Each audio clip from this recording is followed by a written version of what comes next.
Hi, everyone. My name is Kiyon Ross. I'm the Director of Company Operations at PNB, and I'm here today with former principal dancer Ben Griffiths. And he and I are going to talk about career transitions. We're going to talk about our transition out of dancing and what we're doing currently post dance. Hi, Ben. It's nice to see you. It's been a little while, and I'm excited to have this chat with you. Hey, Kian, good to see you too. Why don't you do a little introduction and tell us kind of what you've been up to? Okay. As Kian said, my name is Ben Griffiths, and I'm a former dancer at Pacific Northwest Ballet. I retired in 2020 during the pandemic. I had planned to retire in 2020, but it just happened a couple months earlier than I had planned when performances had to stop. And so a couple months after my last performance, I started working actually for my husband Jordan's company, which is a skincare line. And Jordan is also a former dancer at PNB. He retired in 2010. And so I've been watching him build this company since he transitioned. And so it was really exciting to be a formal member of the team for the brand. And yeah, so I'm doing marketing. I'm the chief marketing officer for Jordan Samuel's Skin, and completely different, obviously, skill set than what I had as a dancer. And um, yeah, so I'm just trying to get the word out on our products and our philosophy and all skincare stuff. I mean, it's incredible, Ben. Did you ever think that when we were dancing that we would kind of end up in these positions? I mean, you said you retired in 2002, or 2000, which was not, sorry, you retired in 2020. 2020. I'm sorry. You retired in 2020, which doesn't seem that long ago. I retired in 2014, which was almost about 7 years ago, which feels now like a really long time ago. And I mean, back then, I never saw myself in the position that I'm in now. Like it's kind of been a wild ride. I retired in 2014, and then after I retired, I actually started teaching on the faculty of the school at PNB. I managed the Next Step program, and then a couple of years after that, I took over this position, which is director of company operations at PNB. So feels like it has been a wild ride, but your transition was pretty fast. I mean, you went right from dancing right into being the chief marketing officer. Yeah, and I Um, think because of the pandemic, I think that transition happened quicker. Like Jordan had always talked about working together, but we thought it was more in the long term future. And I thought I would either continue teaching ballet or working in arts management like you are for a dance company, ideally. But when my transitioned, all the arts world was stopped, and so it kind of accelerated this career path. So yeah, it was a lot. I didn't foresee this for me right now. So it was interesting how that got accelerated. so Ben, let's talk about like retiring and how when was the moment for you that you knew it was time to move on from dancing? Um, it wasn't like one specific moment. The last like 3 years of my career, I was struggling with a couple injuries that weren't really getting better, and so I'd kind of let them heal. I'd come back, and then they'd flare up, and then I have to take more time off. And it was just getting to the point where I felt when I was coming back, I wasn't able to get to my best because there'd always be like a setback. And that's when I kind of knew. When I was like, like the third time, I was like, you know what? I never really got back up to that 100%. Was when I kind of thought that maybe it was time to step away from the stage. Yeah, I think that what people don't realize is that, in the beginning of your career, when you're young and you first get hired into a company, you feel invincible. You feel like you can do everything. You feel like you can, dance forever. But then over time, I mean, we put our bodies through so much, during our careers, and those years definitely add up. I mean, it was the same thing for me. I had had a major knee injury. And at that point, so I had had an ankle surgery, and then I had this major knee injury, which I tore my patellar tendon 95% across, and then they had to basically go in and stitch it back together. And at that point, when I had that injury, I remember I was in a Bluebird rehearsal. We were rehearsing for Sleeping Beauty, and I had the injury. And as soon as I like hit the floor, I said to myself, I think this is it. I think this has to be it. Because it's like you have these injuries throughout your career, and you try to get back to the stage, and you try to get back to, performing at that high level. And I mean, most of us do, but it is mentally and physically taxing to get back to that place. And for me, I actually started experiencing a little bit of stage fright later in my career. And it wasn't that I was afraid to perform for audiences. I was afraid that my body wasn't going to respond the way that I needed it to in the moment. That was actually similar for me, like anxiety that I wouldn't make it through the show, or something like that. I had a lot of that too. Yeah. I mean, it's definitely an interesting thing thinking about retiring, because I don't think that any dancer starts their career thinking about what they're going to do next. And I think that, when we were growing up, we both went to SAB. We both kind of grew up around the same time. When we were growing up, no one was really talking about, or maybe the conversation about a second career after dance and what you should be thinking about in order to prepare for that was just kind of starting. Everyone is so hyper-focused about dancing, and it almost seems like a betrayal a little bit to your career if you start thinking about, or that's how it felt, if you start thinking about what you're doing next while you're in your career.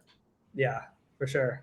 I feel lucky though that it did start to change when we were young, so that the seed was planted for us to think ahead a little bit, where I feel like people who were the generation before us, like it wasn't not that it was frowned upon to think ahead, but it wasn't something that was promoted, or like the idea wasn't fed to people, I think, as much as it was for us. Mm-hmm. Did you intend to did you intend to go to college after your career? I mean, Ben and I were lucky enough to be able to participate in PNB's second stage program. And at the time when we were in this program at PNB, and this is a program at PNB where the dancers sort of take part of their money and pay into this program, and then it's matched every year by PNB to provide access to college, transition into second career. I mean, I think Jordan even used some of his second stage money to help transition out of dancing as well. And so at the time when we were in the program, we had entered into this partnership with Seattle U. And I don't know. I'm not sure if I would have gone to college at the time that I did if it wasn't for second stage. I mean, was that something that was always part of your plan? I mean, I think college was always something that was very important in like my family values. Like both my parents were college educated, and most of my grandparents, and it was kind of like, if I wasn't a dancer, like it would have been like a no question, like I would have gone to college, and because I chose a career with like a different journey, where you don't go to college right after high school, like I think that I would have always wanted to have an education at some point anyways, just because of those family values. But I don't think I would have done it while I was dancing had it not been for second stage. Just because our schedules are so erratic as dancers, and the people who pursue school outside of the second stage program, I don't know how they do it, so. Yeah, I mean, it definitely takes a lot of tenacity and sort of like dedication to be able to do it outside of the second stage program. I mean, I think, my mom was a college graduate, and, I think for her, when I started dancing, one thing that she was, concerned about was me not getting a college education. It was so important for her. I was her last child, and she wanted to make sure that I had all the opportunities available to me. And she knew how much I loved dancing, but like your parents and your family, she also really believed in higher education. And she would always tell me, Kiyon, you really have to have a backup plan, because you won't be able to dance forever. And what will you do after? And so, yeah, I definitely always wanted to go to college. I just I didn't know how I was going to do it. Like you said, while we were in our careers, it just seemed impossible. You're dancing 6 hours a day, you're learning all this choreography, you're performing all, especially during Nutcracker time. And then, the thought of having to do homework and read books and all of those things that we had to do, seemed really daunting at the time. But, I think, in my opinion, I think Second Stage really help streamline that process by having the teachers come down to us and teach us in our facility after rehearsals. I don't know. I found it very helpful. Oh, for sure. The convenience of it, which in a situation that would otherwise be very inconvenient, like it was amazing. Yeah, I don't think that I definitely wouldn't have gotten as far in my education without that convenience. I probably would have had to relegate a lot of my courses to the summer, when we had more freedom in our schedule and we're going back and forth between performance schedule and rehearsal schedule. So yeah, it was the only way I could have finished, I think. What was your favorite memory from our time in Second Stage at PNB at SU? I definitely have one that I'm going to bring up. I mean, my favorite memory of not necessarily like an educational moment, but was probably the Spanish class we had to take, and filming. We had to do a project where we filmed like little skits, and that was probably like the thing that stands out the most of just like learning, but also like having fun with our other coworkers who were taking the class with us. That was. I mean, that is the exact memory that I always go back to. I mean, it was so. I mean, I feel so lucky that we have the Second Stage program because not only were we able to get easy access to education, but we were also able to learn together with people who we knew. I mean, I think that, for a lot of students, when you graduate high school and then you go to college, you make that big transition where you have to make new friends and, learn new processes and things like that. But for us, we were able to learn with our colleagues, people who we were dancing with. And I think that in certain ways that kind of took the pressure off, right? And I mean, getting to learn with you guys and being in those classes, it made it a lot easier for us to continue the relationships that we were building in the studio in the classroom. And it made learning feel a lot easier. I mean, that Spanish project was definitely a fun memory. Yeah. Sure. It is true that for a lot of classes, like we were in that comfortable environment, but there were certain classes that were opened up to students from campus. And then obviously I had to supplement some of my PNB classes with classes either online or on campus as well. I think that was important to have that experience too of partnering with students who weren't your very close friends. Yeah. So yeah, definitely that was fun to be comfortable, but it was also valuable to have experiences that weren't as cozy. I mean, I agree. I mean, it's like that perspective building, right? You get to have all of these people who come from different places who have a different perspective than you, and that really opens your mind. And I think that that's what the purpose of education is to kind of push the boundaries of what you know so that you can actually grow and develop. And I agree with you. I think that having those experiences where we had students from campus come down and learn with us and hearing the things that they brought to the table, as well as those on-campus experiences. My last year, when I was finishing my degree at SU, my senior year, I had to do all on campus. And that was a very different experience, but I built new relationships. I met new people. And a lot of the people who I met during my senior year are now working in the arts field in Seattle. And I get to see them at different events and things like that. And so, yeah, it's definitely another big part of sort of like that educational experience with the Second Stage program. Yeah. I guess the thing that actually, aside from like the core classes, like the humanities types classes that focus a lot on social justice and philosophy and that kind of thing. I mean, those are obviously like amazing for helping me think outside of our dance world and think about things in a greater context. But actually, to finish my degree, I had to do 3/4 of independent study where I did internships at PNB with administration. I did a quarter in development, a quarter in marketing, and a quarter with the executive team. Which was your favorite of those internships? I said, which was your favorite of those internships?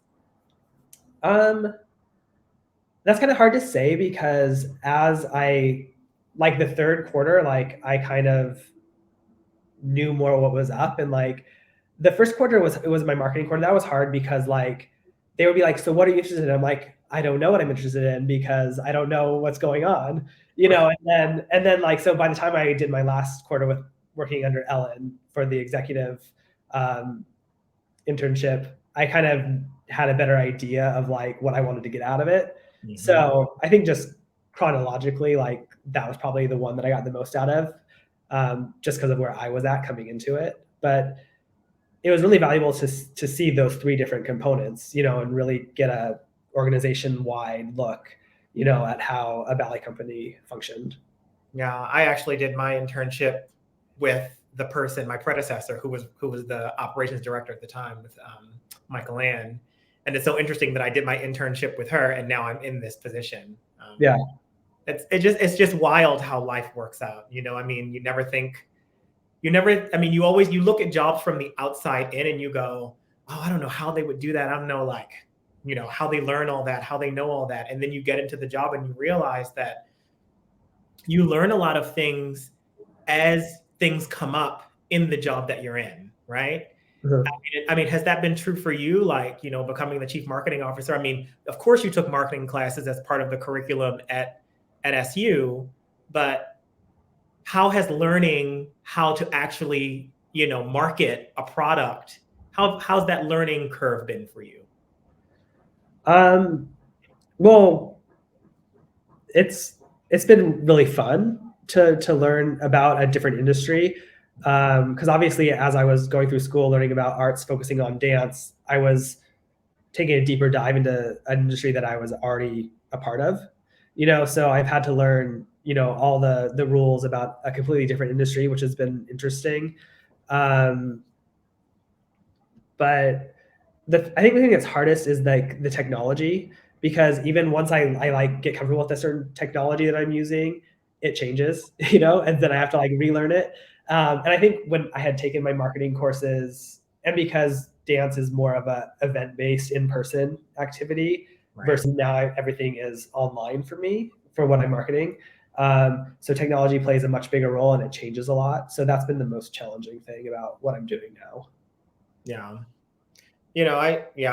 I agree. I mean, I think that with, during the pandemic, everything switching in the dance industry to online, which is something that, most ballet companies didn't really do in the past. We didn't really share our product out um, electronically like that. Everything was sort of kept very closed, and it was only for archival reasons. And sort of learning now how to shift all of that online and shift all of the contracts that I have to write and negotiate with, shift all of that language to make it possible. That sort of was a huge learning curve for me. I mean, because it's you're venturing into a place that is unfamiliar, right? And so it's kind of almost like you have to make it up as you go, right? Yeah, Yeah. really. So let's switch gears a little bit. Let's talk about, I want to know, what was the hardest thing for you about transitioning away from dancing?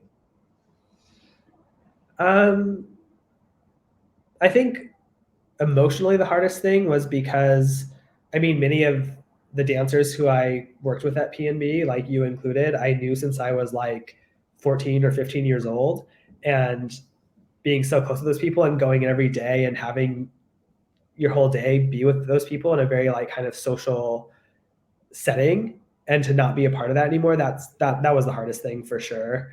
um, and then I think the other thing that was hard is that um, having to learn a whole new skill set and kind of starting from the bottom where I had, by the time I had retired from PNB, I felt established, and at least, of course, there were things that I needed to work on and wanted to have better, but I felt confident that I knew how to get from point A to point B, and to get through my day and to get on stage.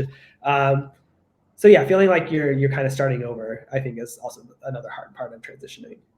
Yeah, I mean, I definitely agree. I mean, that sort of almost family that you build with the people. I mean, when you are dancing with people for 6 hours a day, 5 days a week for, you know, 15 to 20 years of your life, I mean, that becomes your social circle, that becomes the people who you go to, who support you. And then it's like one day you're in it and then you retire and the next day you wake up, you're out of it.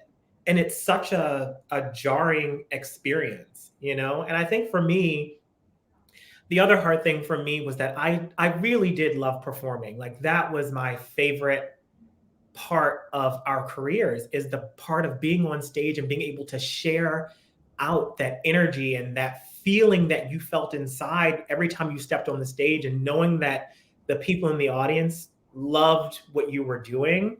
I think that I still, and I still, I think after 7 years, I still miss that feeling sometimes, you know? Um, we're also going to talk about the easiest thing. And I think for me, the easiest thing was, I mean, like, I understand the importance of rehearsal and having to do things over and over again in the repetition that is required to be a professional ballet dancer, but I didn't love rehearsals all the time. And that's probably taboo to say, but I didn't love being in rehearsal all the time. I used rehearsal as a means to get to that performance part. So what was the easiest thing for you to kind of let go of in your transition? Um, I'm not sure. I mean, I guess kind of, I mean, I'm a regimented person by nature, but like when I was dancing, I was so regimented because also our schedule's very regimented. So to like not so to have the personal like feeling of having to be that way without having the external, constraints of that, I think that was kind of freeing in a way in the transition. So now, like instead of just regimenting to get done what I need to get done, it was also like compounded by like the season and the rehearsal schedule that was totally out of my control. So I feel like, yeah, having freedom of schedule and freedom of planning has been nice. Yeah. I mean, I when I stopped dancing, I mean, both you and I really are into physical fitness, and we love exercising and working out, and I thought for sure that that was going to be like the easiest thing for me to let go of when I stopped dancing, like going to the gym and working out and doing all of that. But what I realized is that even though during my career I was using fitness and exercise to kind of keep in shape so that I could dance, over time, it actually became a part of my life, And so while I thought that that would be easy to sort of put down, I've realized now in my life that it's just a part of who I am. And I still, enjoy physical exercise and still, keeping active and moving around every day. I mean, especially now that I'm at what most people would consider a desk job. And so, still keeping active, I think still keeps me feeling, vibrant and excited about what I'm doing. Do you still stay active, Ben? Yeah, I definitely do. Um, I never really stopped. Like, I think a lot of dancers want to break from it, right after they go from this really physically intense career. Um, but I don't. I do different things. I haven't taken a ballet class since July of 2020, um, but I still stay really active. So yeah, I feel like you. It's a part of me. Do you ever think you'll take a ballet class ever again? Like, take it. I mean, I have kind of recently had like, now that things are opening up, you can take in person. I've kind of had an itch to take class, but I don't stretch anymore. And Right. like, I feel like it would be so hard to get back to like a place where I could even do like a cambray forward with straight knees comfortably. So that's really kind of what is keeping me out of the studio. Yeah, I mean, I taught ballet right after I stopped, but it's different. Like when you're teaching, it's like you don't have to do the combinations full out. You don't have to like do them on both sides. You can kind of mark them, which means that you're not dancing them with your full body. So yeah, I don't know. I have not had the itch to take class, but I do still love the energy of the studio. Like I still feel lucky that I get to be around dance, at PNB, like working in the Phelps Center. I still get to see it. I still get to go into the studio and watch it being made, watch it being worked on. And that's still really exciting to me. Yeah.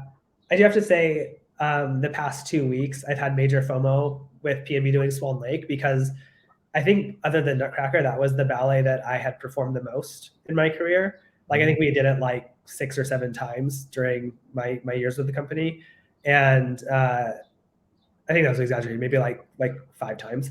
But just like thinking about missing the studio runs and seeing your friends do new roles and like all that stuff. So yeah, when I scroll Instagram, see PNB, there's major FOMO right now.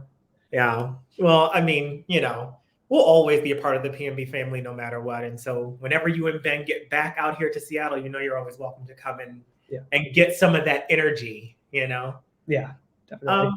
Let's also talk about sort of like the next generation of dancers and this upcoming generation. I mean, you and I both left home at early ages to go away to summer courses to train, which is sort of like a rite of passage in a way for young dancers who are aspiring to join the professional ranks of companies. It's like, you do your training at home with your small studio, but then eventually there comes a point where you need to go away to sort of broaden your perspective, kind of like what we were talking about with school. You need to be around different people.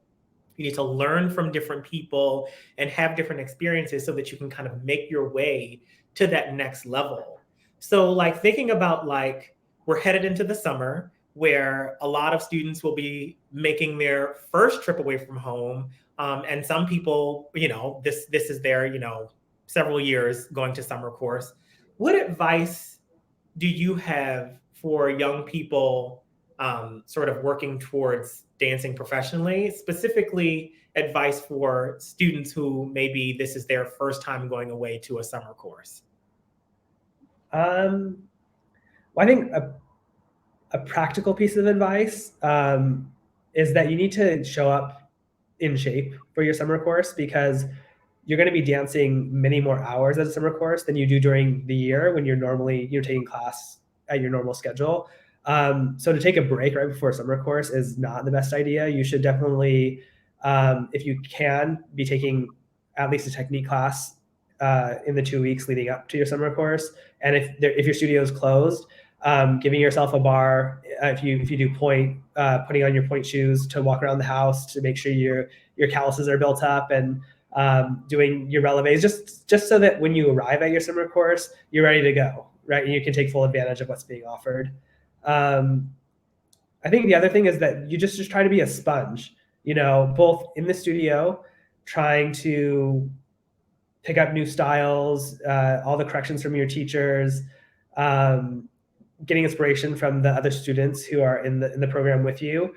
And then also the city you're in, because you're probably going to be in a fun city that you're not used to, and you'll have a variety of cultural experiences that you can take advantage of. So I think yes, being open and positive and soaking everything in is the most important thing.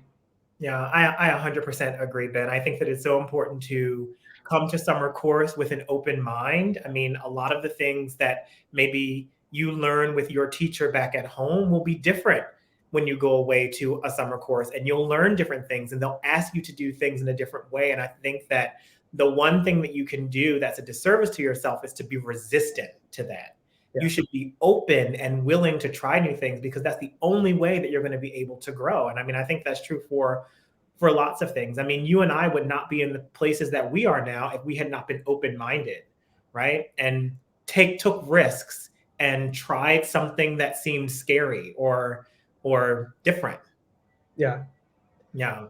I think also really approaching it as like a learning experience, so that you're not hung up on like checking like something off your like bucket list, like, oh, I have to go to this summer course and be in this level, or something like that, where you're just going, and regardless of like your placement or anything like that, you're just there to get the most out of whatever experience is being offered. I think is also really important. Yeah. I mean, yeah. It's so that's so important. I agree. I mean, I love summer course for the learning aspect, but I also loved it for the relationship building. I mean, like the dance world is extremely small. I mean, you and I met at a summer course, right? And I mean, we've been friends for all of these years. I mean, we met when I was 16 and you were maybe 15, right? And so, I mean, and now, you know, we're much older than that now. Yeah. And we've been able to continue to have a relationship over that time. And I think that's so true. I mean, just to remember that, you know, the world that we dance in professionally is small. And so to always make sure that you think about your relationships, think about, you know, also not burning bridges and things like that. I mean, because it's so important that you never know where a person will be in 10 or 15 years. They may be in a position where you need to go to them for help or go to them for advice. And so you always want to make sure that you're also using those opportunities to build new friendships. Yeah. And even like, I mean, I always felt that dancers were, regardless of myself being a dancer, they were my type of people.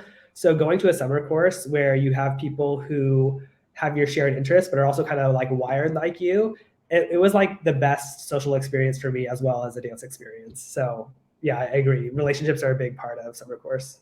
Yeah.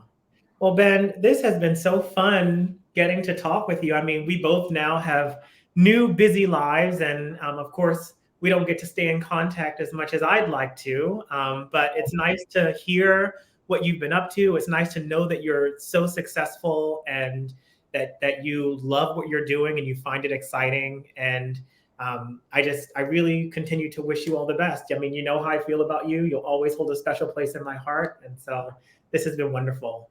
Yeah, it really has. It's been great to catch up, Key, and we'll do it again off camera. We will. All right. Thank you, everyone. Thank you for tuning in to PNB is Listening. This has been Kiyon Ross and Ben Griffiths talking about career transitions. We'll see you later.